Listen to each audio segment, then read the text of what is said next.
Bonjour et bienvenue dans Arte Reportage. Embarquement immédiat pour le Brésil et le Népal, deux pays dévastés l'an dernier par l'une des plus graves catastrophes de leur histoire. On ne se doutait pas alors qu'il y aurait pire encore. Vendus comme esclaves en Syrie, après le tremblement de terre, comment les trafiquants d'êtres humains exploitent la détresse des jeunes Népalaises et on attire de plus en plus dans leur filet. Mais d'abord en route pour le Brésil, le long du Rio Doce, ce qui veut dire le fleuve doux. Mais là-bas, on l'a rebaptisé le fleuve mort, car il y a près d'un an, deux barrages retenant les eaux usées d'une mine de fer ont rompu. Pour beaucoup, c'est le Fukushima brésilien.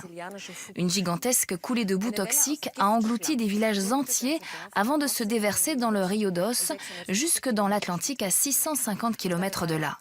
Et le cauchemar ne s'arrête pas là. Le poison déposé dans le lit du fleuve continue de tuer. Un drame en plusieurs actes qui n'est pas près de s'achever. Le pire pour les victimes, c'est que rien ne bouge. 19 personnes sont mortes, tout un écosystème agonise et pour l'heure, aucun responsable n'a été arrêté. On ignore même si un procès aura lieu un jour.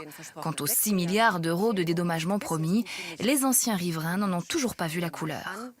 Melissa Montero de Melting Pot Productions a descendu pour nous le fleuve mort.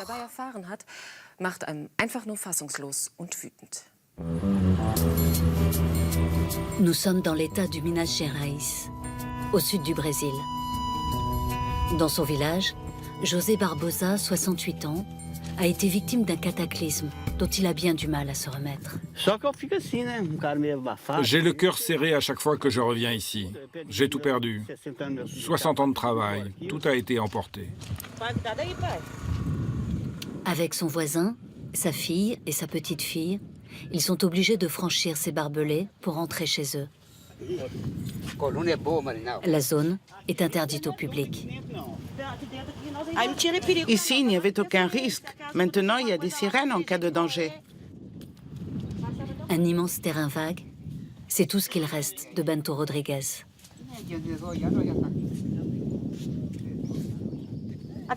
Là, c'était la maison du petit jeune, Gilmar. Non, Gilmar vivait là-bas. Je suis sûre que Valéria habitait ici. Non, je me trompe. La maison de Valéria se trouvait à cet endroit. Le village est méconnaissable. Il a été dévasté par un tsunami de boue. Regardez le frigo où il a atterri. Sur le toit. Tout est détruit, sans dessus-dessous. Regardez le lampadaire par terre. C'est fou, on croirait la fin du monde. C'est très triste de voir le village comme ça. C'était le 5 novembre 2015. En plein après-midi, à la mine de la compagnie Samarco, deux bassins de déchets cèdent, 5 km au-dessus de Bento Rodrigues. Le barrage a explosé! Une vague de boue se forme et déferle sur le village. Je venais d'arriver, ma mère et mon neveu étaient à l'arrêt de bus. On a vu le nuage de poussière, on a tout de suite compris que le barrage avait lâché. Effaré, un habitant du village filme avec son téléphone portable l'arrivée des flots dans un vacarme terrifiant. Il faut qu'on parte d'ici. Il faut prévenir les gens de Bento Rodrigues. Sous leurs yeux, 50 millions de mètres cubes de boue engloutissent le village. C'était une énorme vague de boue et de poussière. Au milieu, il y avait des camions, des pelleteuses. Les arbres étaient arrachés. La vague a tout détruit sur son passage.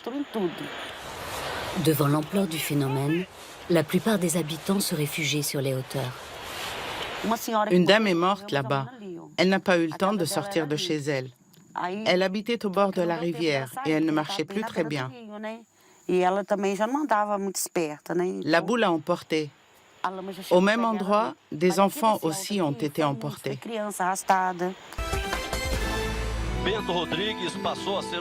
Les images de la catastrophe tournent en boucle sur les télés brésiliennes. 2 villages sont submergés, plus de 1200 personnes se retrouvent sans abri. Le bilan est lourd, 15 employés de la mine de Samarco sont morts et 4 habitants de Bento Rodrigues.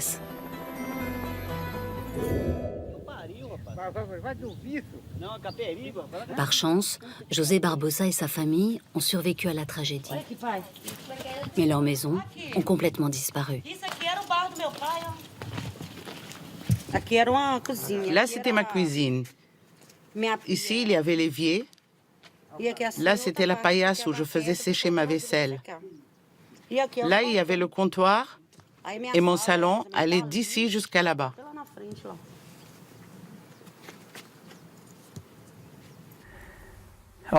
C'était le garage avec la voiture. Le café-restaurant de José est pétrifié. À l'intérieur, ce que la vague n'a pas emporté est irrécupérable. Ici, il y avait 3 frigos.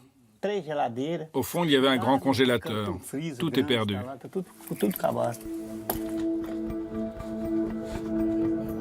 Les Barbosa ont été relogés en urgence par la compagnie minière Samarco.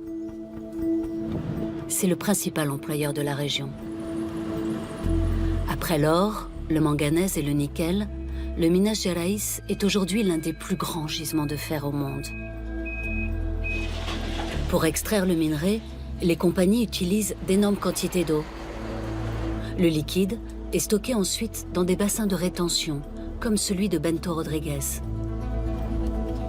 Cette technique est la moins chère, mais c'est aussi la plus dangereuse pour l'environnement. Pourtant, Samarco avait la confiance de la population. Ils organisaient des réunions au village. Certains habitants leur demandaient si on courait un risque avec le barrage. Ils nous répondaient « Retirez-vous ça de la tête, le barrage est sûr à 100%, à 1000% même. » Et en fait, il ne l'était pas du tout. Après avoir englouti le village de José Barbosa, la vague de boue a continué sa course. Chargée des déchets de la mine, elle dévaste tout sur son passage et se jette dans un fleuve, le Rio Doce. 350 km plus loin, un Indien de la tribu Krenak filme avec son téléphone portable une hécatombe. Le Rio Doce est foutu. Regardez ces poissons.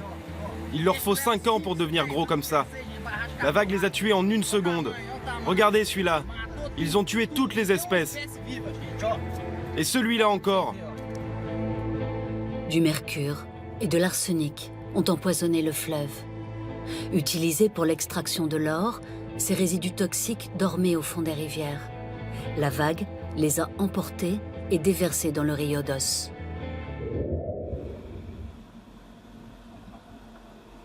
Lorsque nous entrons dans la réserve indienne des Krenak, la vie a pratiquement disparu dans l'eau du fleuve.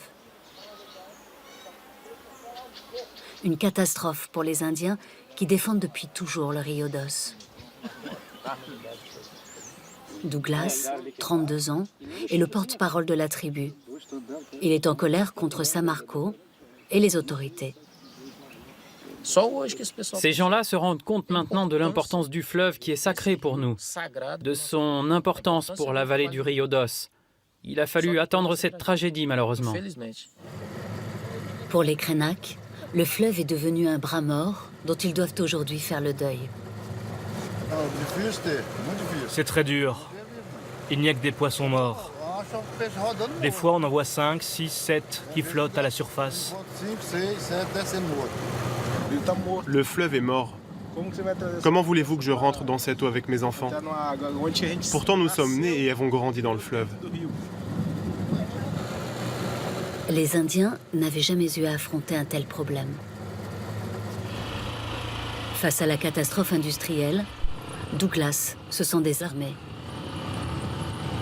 Si on ne trouve pas de solution,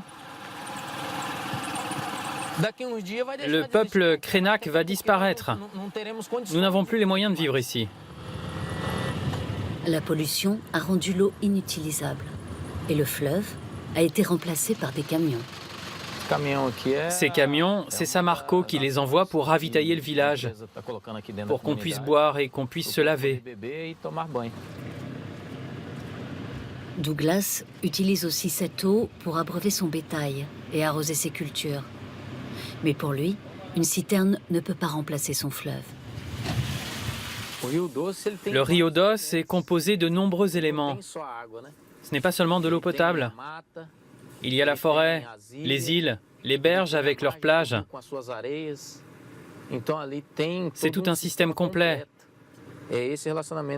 C'était ça la relation qu'on avait avec le Rio Doce.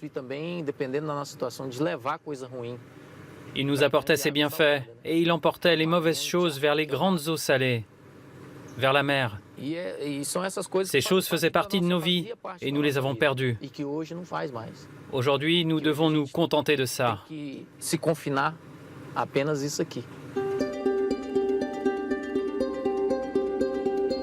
Dans la tradition Krenak, cette paillote est le lieu de discussion. Ce jour-là, le nom indien du fleuve, Watu, évoque plutôt une veillée funèbre.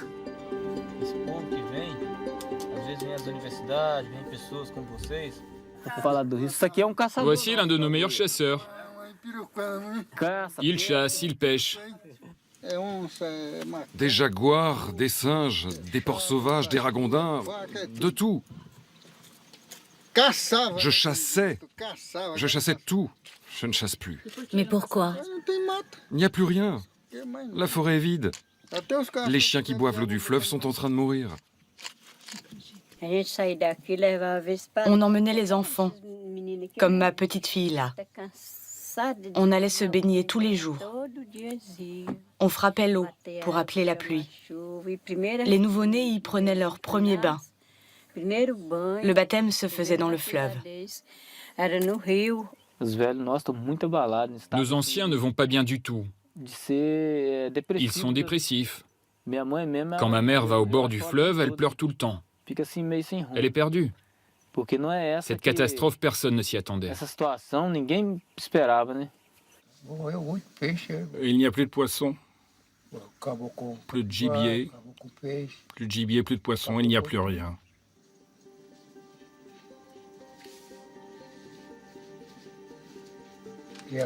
Ce sera très difficile de vivre comme avant. La veille, Douglas avait fait le déplacement jusqu'à la capitale, Brasilia, pour défendre son projet de nettoyage du Rio Doce.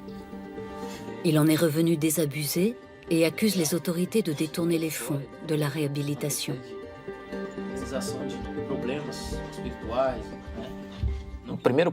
Ce qui les intéresse d'abord, c'est de régler leurs problèmes d'égout et de poubelles avec les subventions. On peut faire des campagnes politiques et être élu grâce à ces travaux. Ils devraient plutôt s'occuper de l'environnement et des victimes. À la fin de l'année, c'est la saison des pluies. L'eau va devenir plus trouble. Ce n'est pas moi qui le dis, ce sont les scientifiques. La situation va s'aggraver.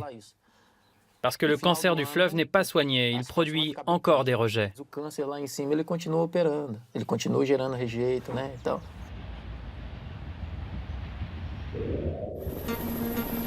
La pollution prive d'eau potable les habitants des villes bordant le fleuve, comme Governador Valadares, 275 000 habitants. Samarco doit affréter des trains entiers de citernes remplies d'eau. La vague empoisonnée finit sa course dans l'océan, 300 km plus bas, à Regencia. Un spot de surf réputé, fréquenté toute l'année par des vacanciers.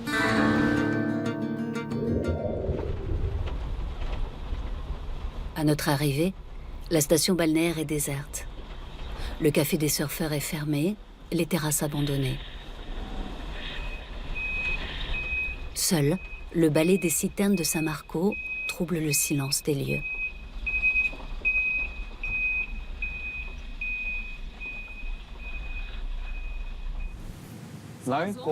Là-bas, c'est la rencontre des eaux. Le Rio Doce et la mer. Quand Boudega est venu s'installer ici comme pêcheur, il y a 18 ans, le village était en plein essor. La boue a fait fuir tous les touristes. Ils ne sont jamais revenus. Au début, j'ai eu du mal à y croire.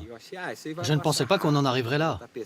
J'ai cru que ça passerait rapidement. Je me disais, demain, je vais retourner pêcher, mes amis vont revenir surfer, je vais recommencer les promenades en mer. Parce que j'emmenais aussi des touristes de l'autre côté de l'embouchure. C'est devenu une ville fantôme? Oh, la ville est morte, morte. La boue s'est collée partout. Sur les coques des bateaux, mais aussi sur les filets de Boudega. Celui-là a trempé dans la boue. Vous pouvez le laver, utiliser n'importe quel produit, ça ne part pas. C'est la boue qui vient de la mine. Il est foutu ce filet. Je ne peux rien pêcher avec ça. La pêche lui rapportait 500 € par mois. Aujourd'hui, c'est terminé. C'est ma maison et Solange, mon épouse. Bonjour, vous allez bien? Solange aussi est au chômage. Soyez les bienvenus. Solange avait transformé leur maison en auberge. 7 chambres louées aux surfeurs qui lui rapportaient 500 € par mois. Mais depuis la catastrophe, les clients ont disparu.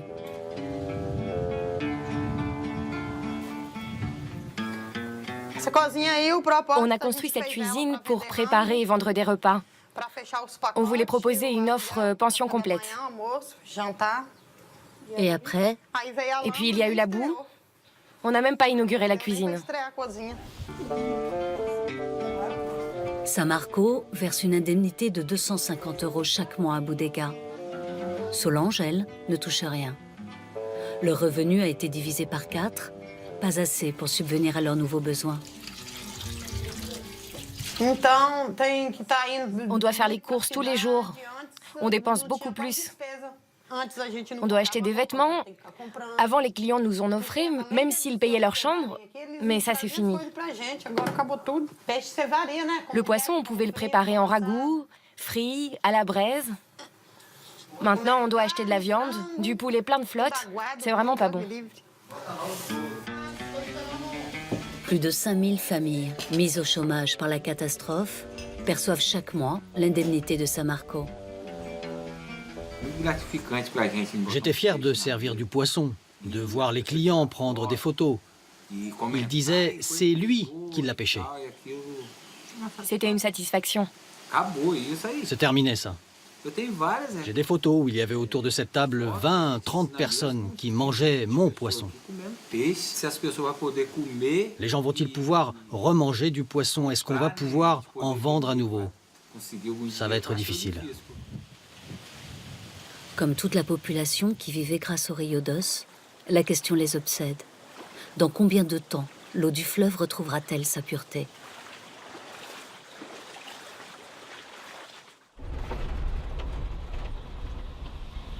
Ce jour-là, nous sommes invités à la salle polyvalente de Regencia. Les habitants sont rassemblés pour une réunion d'information.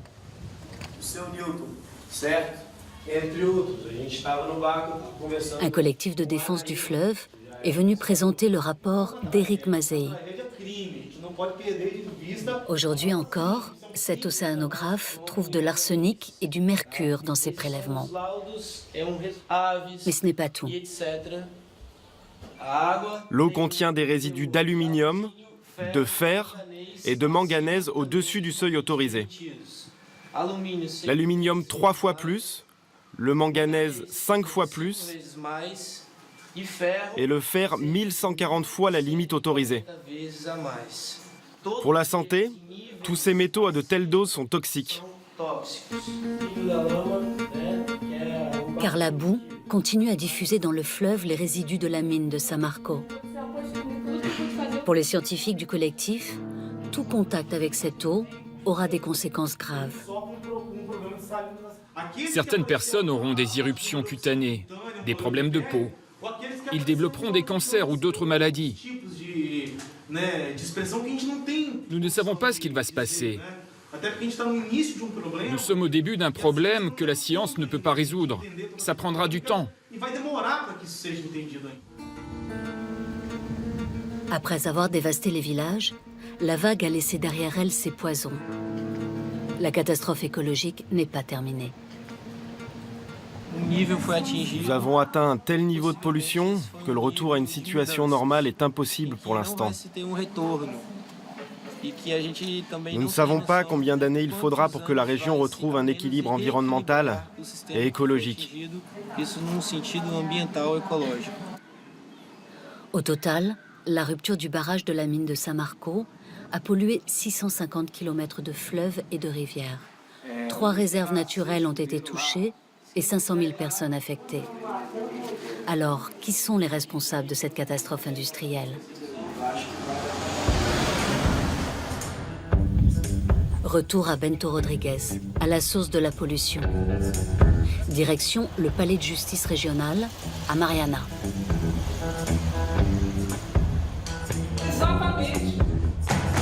Le procureur Antonio Carlos a été le premier à mener l'enquête. Il existe des éléments dans le dossier qui indiquent que Samarco aurait fait preuve de nombreuses négligences. Par exemple, dans la surveillance du barrage, elle n'aurait pas effectué les contrôles techniques avec des appareils de mesure. L'enquête révèle aussi que Samarco a surélevé son barrage, 10 mètres au-dessus de la norme autorisée. Pour sa construction, la compagnie aurait utilisé une partie des déchets de la mine. C'est bien moins cher, mais c'est interdit. Au total, 8 personnes ont été mises en examen, dont Ricardo Vescovi, le PDG de Samarco. Mais le procureur doute que la justice brésilienne réussisse à aller au bout de la procédure. La complexité du droit permet à Samarco de déposer de nombreux recours. Et c'est ce qu'elle fait. De nombreux mois sont passés depuis la rupture du barrage et on ne sait toujours pas quelle juridiction sera compétente pour ouvrir le procès. Le tribunal fédéral ou le tribunal régional. Le 2 mars 2016, le gouvernement brésilien annonce la signature d'un accord avec les représentants des 2 entreprises propriétaires de Samarco. Le PDG de la multinationale brésilienne Vale et le directeur commercial de BHP Billiton, la compagnie australienne numéro 1 mondiale de l'extraction du fer. Ils se sont engagés à indemniser les victimes et à réparer les dégâts de la catastrophe. Mais là encore, le procureur de Mariana a un doute. Cet accord fédéral, c'est un accord pour rien. C'est du vent. Il prévoit de créer un fonds échelonné sur 10 ans.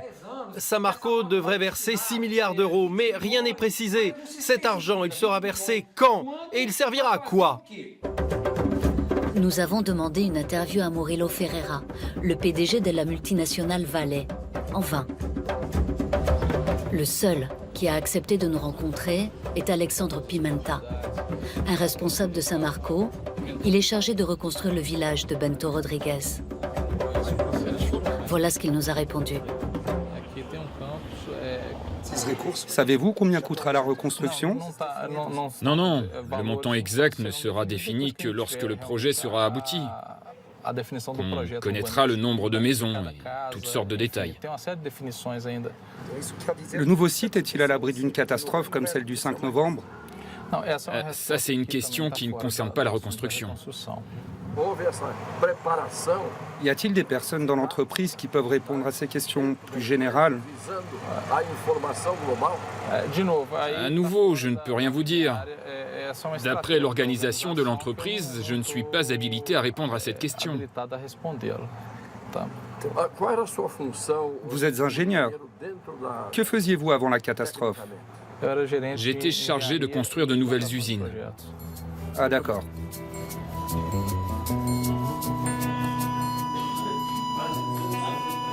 C'est à Mariana que le cafetier du village englouti, José Barbosa, a été relogé.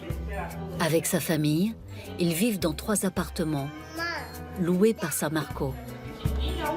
Pour les victimes de la vague empoisonnée, L'espoir de retrouver leur vie d'avant s'éloigne avec le temps qui passe. Le cauchemar se terminera quand tout rentrera dans l'ordre, quand on aura à nouveau une maison, quand la justice sera rendue, quand on sera indemnisé du préjudice matériel et moral. C'est toute notre histoire qu'on a perdue.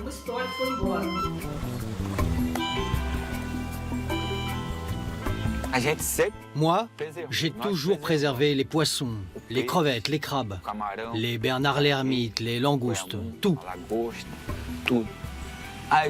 Une multinationale qui n'est même pas d'ici jette un produit très dangereux dans le fleuve et personne n'est arrêté. De toute façon, au Brésil, ces gens-là ne vont pas en prison.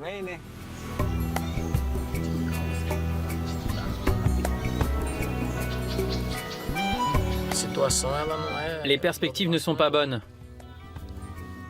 Aujourd'hui, ça va mal, mais dans 5 ans, eh bien, ce sera pire. Mais les Brésiliens sont déjà en train d'oublier. Ils oublient vite.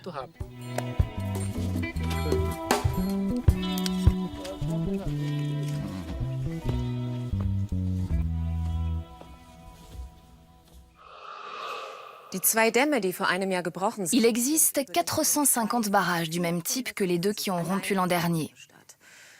Et l'État abandonne les sinistrés à leur sort, comme dans le sujet suivant. Ce n'est pas nouveau, le Népal est un vivier pour les trafiquants d'êtres humains. Mais depuis le tremblement de terre, il y a 1 an et demi, leur business a pris une nouvelle dimension. Car le séisme, qui a fait près de 9000 morts, avait laissé plus de 2 millions de personnes sans abri. Des milliers de Népalais vivent encore aujourd'hui sous des tentes. Dans un pays économiquement à l'agonie, les rabatteurs prospèrent. Sur fond de misère et de chômage, il leur est en effet très facile d'appâter de nouvelles victimes. Aux jeunes Népalaises, ils font miroiter des postes bien payés de femmes de ménage dans un pays du Golfe. Mais à peine envolées, elles doivent déchanter. Car la plupart d'entre elles sont réduites en quasi-esclavage et parfois abusées sexuellement. Certaines échouent non pas à Dubaï ou au Koweït, mais en Syrie, au milieu des bombes. Clément Gargoulot de Babel Press nous raconte leur calvaire.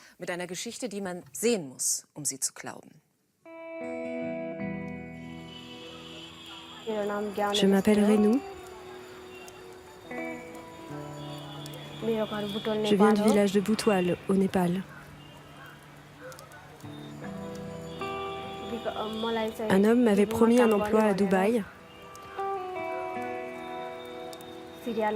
Et au lieu de ça, j'ai été emmenée en Syrie et vendue comme domestique.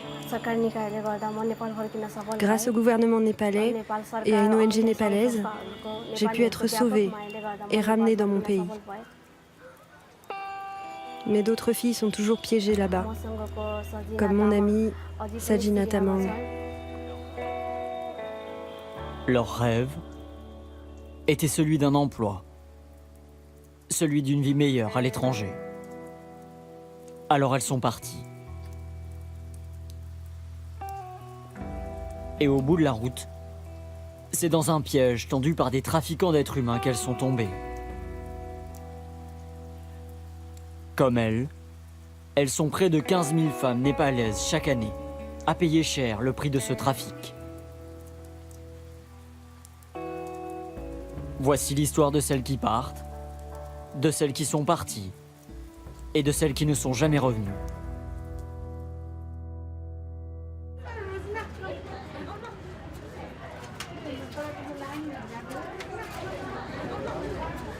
Ah, ton visa est arrivé? Oui, tu ne savais pas? Non, pas du tout. Tous les visas sont en chemin. Elles viennent de tout le pays. Pendant 1 mois, elles vont suivre une formation d'électricienne et de plombier qui devrait les propulser sur le marché de l'emploi des pays du Golfe. C'est en tout cas la promesse que leur a fait Asha, la responsable de JobTrack, une agence de recrutement légale qui opère au Népal. Je suis très heureuse et impatiente. Je n'avais jamais entendu parler de ce genre de travail. Je ne savais même pas que les femmes pouvaient y avoir accès. J'ai confiance. Ces filles iront dans les meilleures entreprises du Moyen-Orient. Je ne traite jamais avec des intermédiaires. Je travaille en direct avec les entreprises. Il y a même le directeur des ressources humaines qui est venu en personne rencontrer ces filles pour leur donner toutes les garanties de sécurité dans ce passage vers leur nouvelle vie. Elles sont à peine majeures. Elles ont la vie devant elles. Elles partagent les mêmes espoirs et les mêmes douleurs.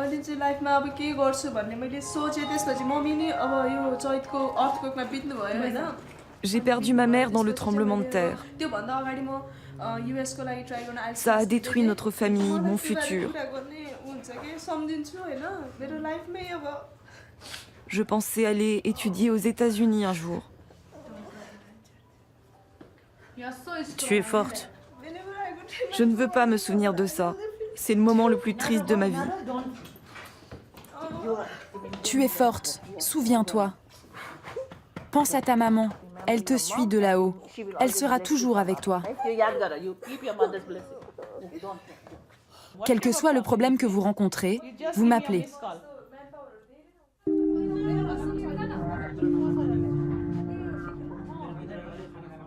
Un emploi.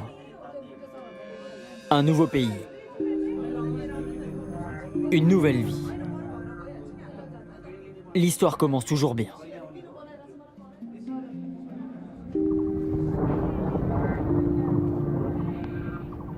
C'est aussi comme ça qu'elle a commencé pour Sagina Thamang. Voilà plus de 2 ans qu'elle a quitté son village, son frère et sa sœur.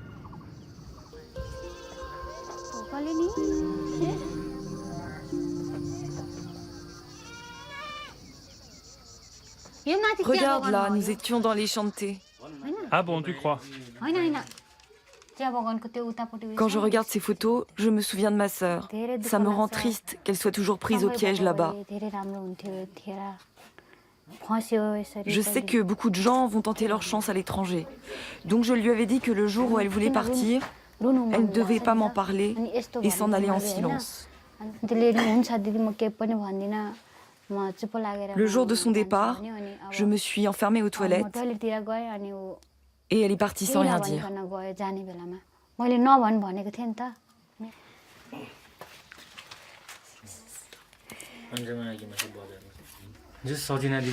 Notre sœur pensait que les choses iraient mieux en partant pour l'étranger. Elle a un fils. Son mari ne s'en occupe plus. Il ne se souciait pas d'elle non plus. Elle a dit qu'elle partait pour améliorer l'avenir de son enfant.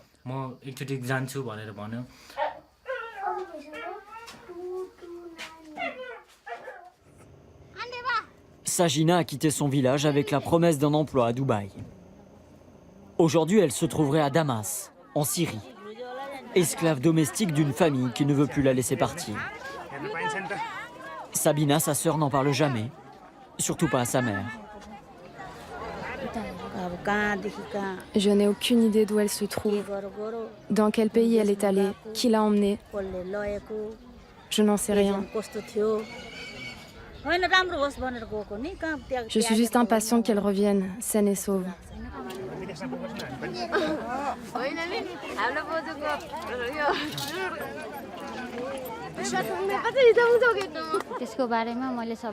Ma mère est assez âgée. Elle ne pourrait pas s'en remettre si je lui disais que Sagina se trouvait en Syrie.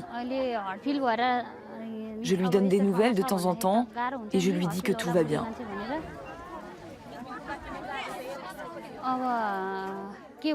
Que puis-je faire d'autre? Il y a déjà tellement de problèmes à la maison.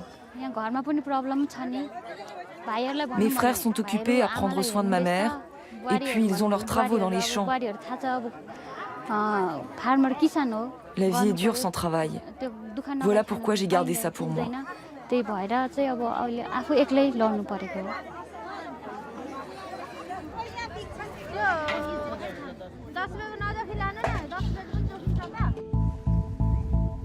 C'est une frontière de 1751 km qui sépare le Népal de l'Inde. Chaque jour, elles sont plus d'une trentaine de femmes à la franchir et à disparaître dans des réseaux de trafiquants. Sunoli est l'un des points de passage les plus fréquentés du pays. Facile pour les femmes et surtout leurs trafiquants de se fondre dans la masse.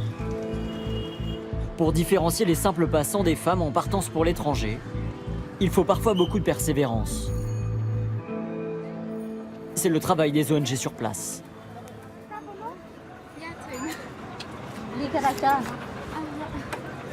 Hé, toi, s'il te plaît, enlève ton foulard. Où est-ce que vous allez? À Naikot. En Inde? Oui. Est-ce que tu as une carte d'identité? Non. Bon, viens par là, toi. Pour vérifier les témoignages, le couple est séparé. Qui c'est celui-là? Mon frère. Ton frère? Qu'est-ce que vous faites ici? On vient du marché. On rentre à la maison.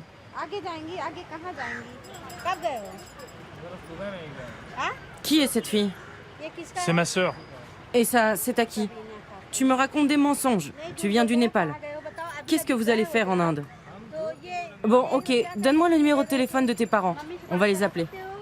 Je ne l'ai pas. Impossible de les retenir plus longtemps, en raison de l'accord de libre circulation que l'Inde a signé avec le Népal. On a découvert que depuis le tremblement de terre, les trafiquants ciblaient beaucoup plus les femmes pauvres et isolées des régions sinistrées. Ils ont profité de cette situation pour leur faire miroiter un travail avec de bons salaires.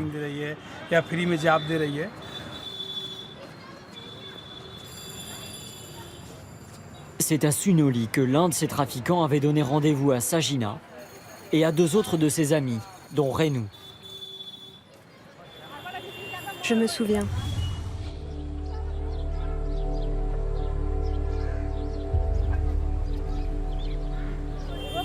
Quand j'ai quitté ma maison, je pleurais beaucoup. Et quand nous avons atteint la frontière, je pleurais toujours. Je me sentais si triste, si anxieuse. C'était la première fois que je quittais mon pays.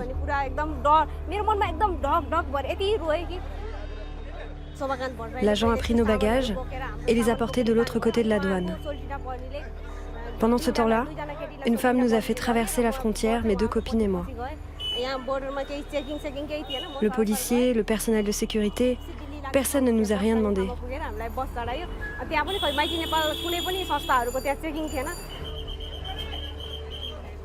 Une fois la frontière franchie, nous sommes montés dans un bus et nous avons rejoint New Delhi.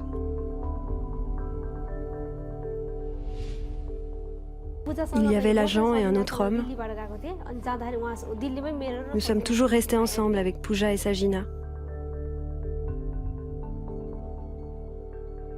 Nous avons passé 4 jours à Delhi. Ensuite, nous avons pris un avion pour Dubaï.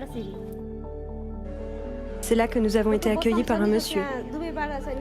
Il se faisait appeler le docteur Bassam. Apparemment, il était syrien. Il nous a donné de l'argent et de la nourriture, et après ça, nous avons passé 2 jours à dormir dans l'aéroport. Nous étions incapables de faire quoi que ce soit d'autre, ni même d'ouvrir les yeux, comme si nous avions été drogués. Le docteur est ensuite venu nous retrouver pour nous donner des billets d'avion pour Damas. Je ne savais même pas où c'était.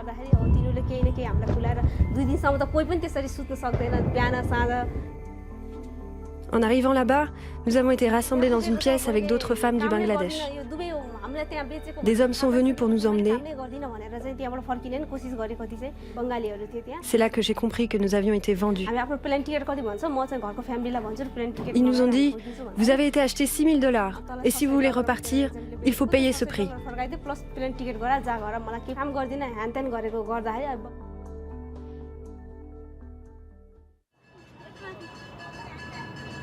Après 18 mois passés en Syrie, Renu est rentrée au Népal. Elle doit ce retour à un message d'appel à l'aide posté sur la page d'un réseau social et repéré par les autorités népalaises. C'est elle qui, par l'intermédiaire de leur ambassade en Égypte, ont négocié la libération de Renu avec la famille qui la retenait.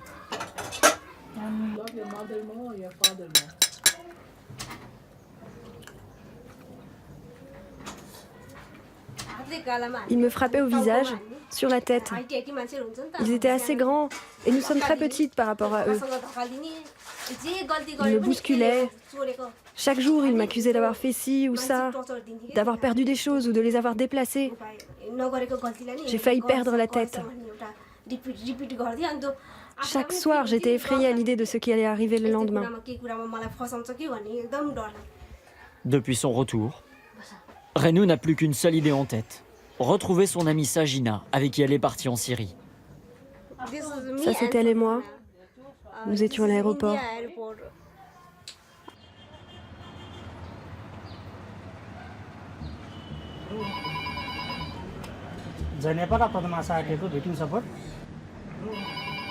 Hello बहिनी भन्नुहोस् त हजुरको नाम के भन्नुहोस् त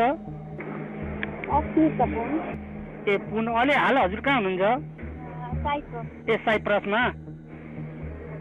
अहिले तत्कालै चाहिँ हजुरको समस्या के हो भन्नुहोस् त अनि फेरि खानाहरू अहिले मलाई अब घरहरू सार्यो घर सार्दाखेरि कोही घर राम्रो हुन्छ कोही घर राम्रो हुँदैन अनि कसैमा खानै हुँदैन 10-12 दिन भोकै बस्नु पर्छ अनि हजुर हजुर ठिकै छ हामी सम्बन्धी मेम्बरलाई बोलाएर अनि तपाईको त्यो समस्याबारे जानकारी गराउँछौँ नि है। Plus d'un an après le tremblement de terre, la brigade criminelle est toujours logée sous des tentes. À l'intérieur, les plaintes s'accumulent et les dossiers s'épaississent.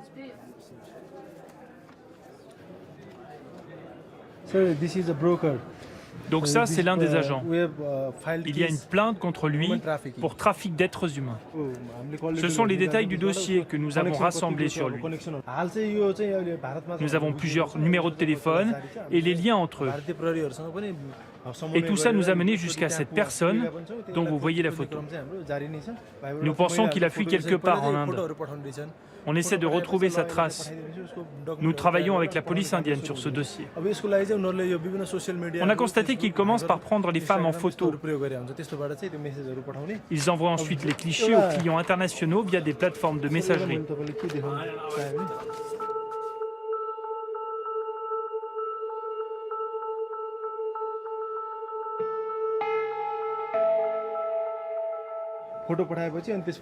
Il prépare ensuite les dossiers de départ, passeport, billets d'avion, faux visa, en fonction des pays traversés.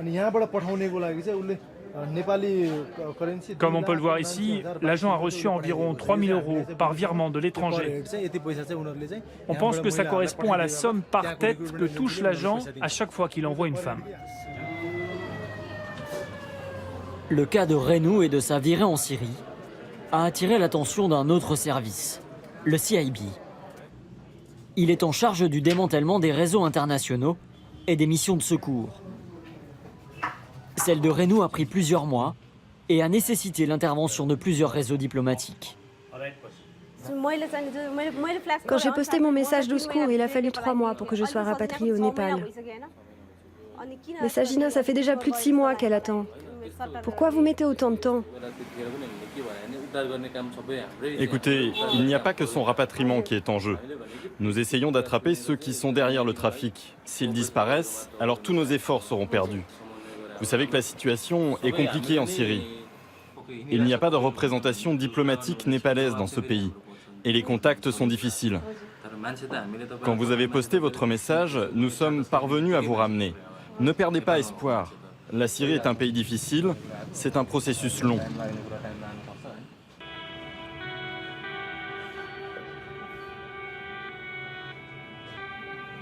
Le travail des inspecteurs ne fait que commencer.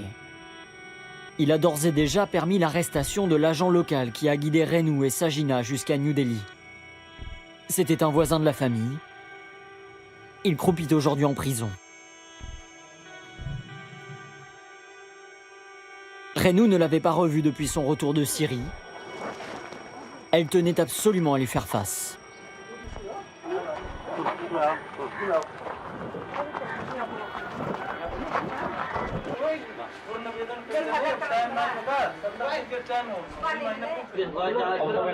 Toutes ces filles, elles sont parties parce qu'elles voulaient gagner plein d'argent. Et quand elles se sont retrouvées dans de sales draps, elles sont allées inventer que je les avais vendues à des étrangers. C'est à cause d'elles si je suis en prison. Moi, je sais rien sur l'Inde ou sur n'importe quel autre pays. Je lui ai juste arrangé son voyage et puis je lui ai donné quelques contacts. Tout ce que je sais, c'est qu'elle est venue me voir, parce qu'elle voulait partir travailler à l'étranger. Alors je lui ai dit OK, qu'elle m'apporte son passeport et je l'aiderai. Il fallait juste l'autorisation de sa famille, et ensuite elle aurait un contrat de travail pour 2 ans. Même en prison, il refuse de dire la vérité.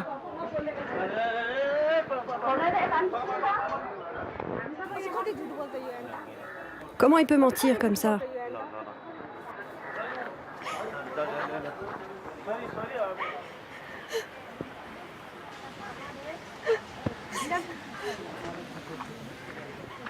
L'agent est en prison, mais les autres maillons de la chaîne restent insaisissables. L'enquête continue.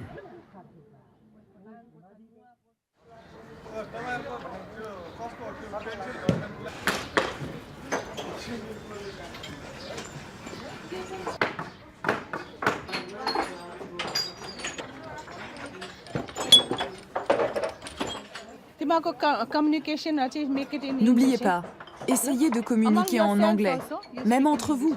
Ça vous servira à Dubaï. À Katmandou, les jeunes recrues d'achat en terminent avec leur formation.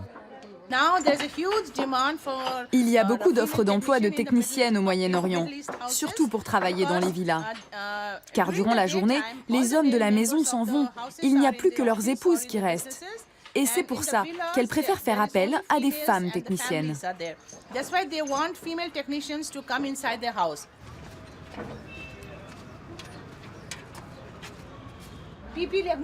Pense à me ramener ton passeport. Pendant 35 jours, ces jeunes femmes auront découvert les bases du métier d'électricien et de plombier.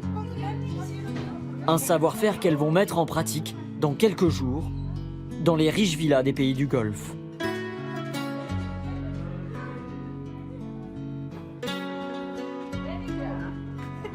Dans quelques heures, c'est le départ.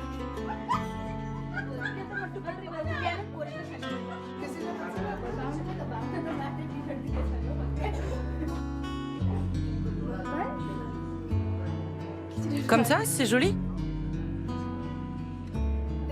Nous allons partager ce gâteau d'adieu pour vous souhaiter tout le meilleur dans ce nouveau métier de technicienne.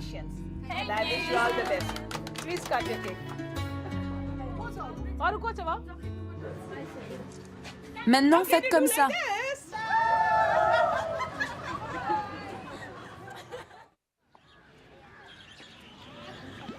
« 28 mois se sont écoulés depuis le départ de Sajina. Une femme m'a appelée et elle m'a expliqué qu'elle travaillait pour une ONG. Elle dit qu'elle peut nous aider.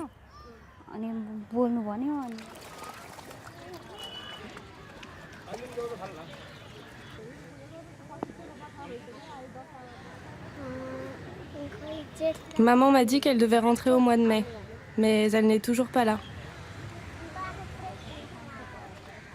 Après plusieurs mois sans nouvelles, Renou a retrouvé la trace de son ami et un moyen de reprendre contact.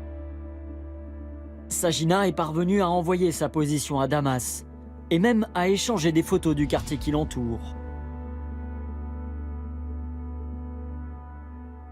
Des discussions ont été entamées avec les services népalais, avec la famille qui le retient. Il est 2 h du matin à Katmandou, 23 h 15 à Damas. Les conversations sont rares.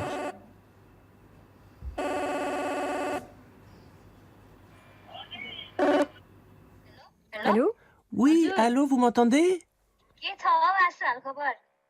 Comment vas-tu? Dis-nous. Nous avons entendu qu'il y avait de nouveaux bombardements. Je ne sais pas ce qui se passe dehors. Je reste à l'intérieur. J'ai entendu des bruits. Oui, même la nuit. C'est tellement fort. Parfois, c'est toute la maison qui vibre. J'ai peur. Les sons des explosions sont tellement puissants qu'ils font trembler mon cœur. Et qu'en est-il de ton salaire? Elle ne paye plus depuis 6 mois. Parfois, elle m'interdit de manger et me force à travailler. Elle me menace de couper mon téléphone. Un jour, elle m'a enfermée dans les toilettes. Est-ce que tu sais s'il y a encore beaucoup de filles là-bas? Oui, il doit y en avoir entre 15 et 20 dans le quartier autour de moi. La plupart sont arrivées là sans savoir où elles étaient tombées. Elles demandent de l'aide et elles sont régulièrement frappées par les agents qui les ont emmenées là. Ça me rend triste de voir ça. Il y en a une qui est devenue folle. Elle est de Japa. Elle s'appelle Mandira. Que lui est-il arrivé? Est-ce qu'elle a été emmenée ailleurs? Est-ce qu'elle a été tuée? Personne ne le sait.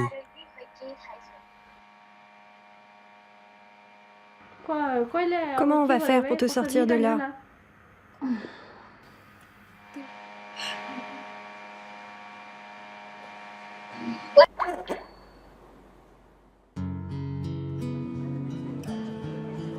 Ce soir, elles sont 20. Leur destination, Dubaï, Abu Dhabi. Elles s'en vont pour 2 ans minimum. Il y a des larmes, des rires, des promesses scellées dans des étreintes qui durent plus longtemps que d'habitude.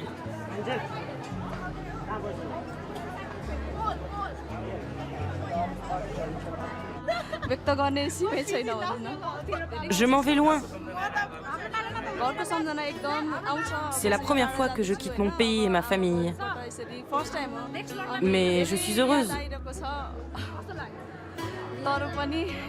Je sais que c'est pour mon futur.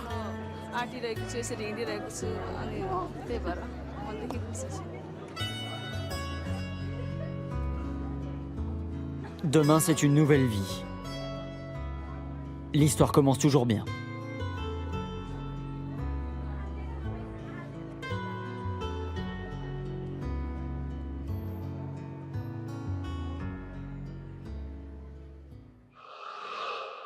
Ce chemin vers l'inconnu, les hommes et les femmes que nous vous présenterons samedi prochain s'y risquent eux aussi.